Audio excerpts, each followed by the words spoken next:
Yeah, those fingers had got him. They'd opened up a vein in his neck and started dripping blood into some matchstick of a corpse. Cole's a conduit. He's superhuman. And his blood, whew, it did the trick. Man, her bite was like a pit bull with syringes for teeth. The more she drank, the prettier she got. Other vampires started crowding around, chanting her name. Bloody Mary! Bloody Mary!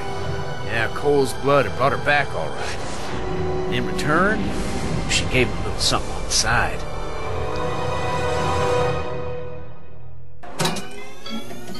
Come on and let me take y'all back in time, friends.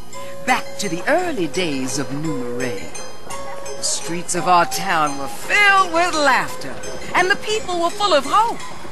Until folks started disappearing from the streets at night.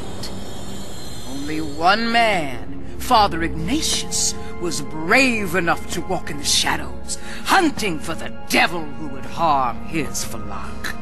And it was from the shadows that he spotted her, a vile woman, feeding on a man's flesh. And as fast as a thought, she was gone, taking refuge in the crypts beneath the city. That very night, Ignatius rallied his fearful parish to action, leading the way down into the crypts. And as they came upon the nest of sinners, he held aloft his holy barbed cross, and the sinners scattered like cockroaches from its holy light. But their leader, Bloody Mary, she wasn't fast enough. Ignatius brought her up before his church and tied her to a pile.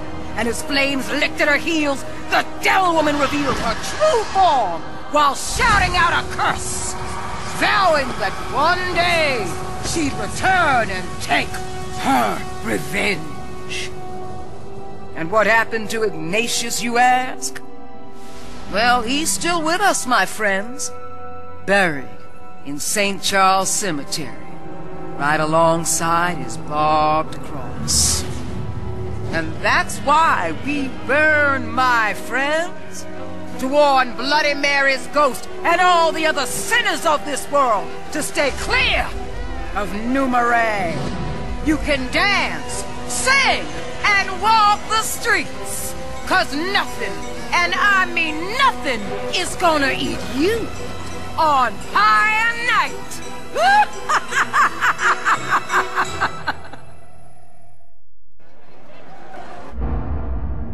The box was empty. The only thing inside were notes about how the cross was made. Oh, and Lord, did Ignatius get that thing made. The core was made of sacred wood. No joke. Edged in silver from King Solomon's temple, dipped in holy water from the Vatican, and blessed by the big guy himself. It was the ultimate bloodsucker slayer. And it was still out there somewhere.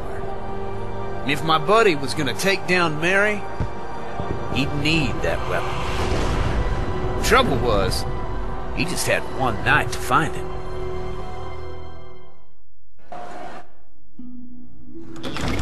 The things inside Mary's trunk told her story.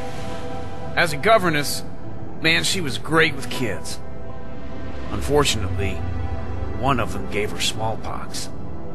She was all but dead when a secret admirer decided that she was too beautiful to slip away. Reborn as a vampire, Mary was always at Marco's side. The two of them drank their way through Europe, never bothering to watch the shadows. But you see, the same priest that had been with Mary at her deathbed, he had never given up on her. And he knew that killing Mary's maker would turn her back into a human. But he didn't know that that trick only worked on a vampire's first night. With Marco dead, she flew into a rage. And it was then Father Ignatius learned just how terrifying those monsters could be. Poor fella ran for it. Spent the next 37 years just one step ahead of Mary.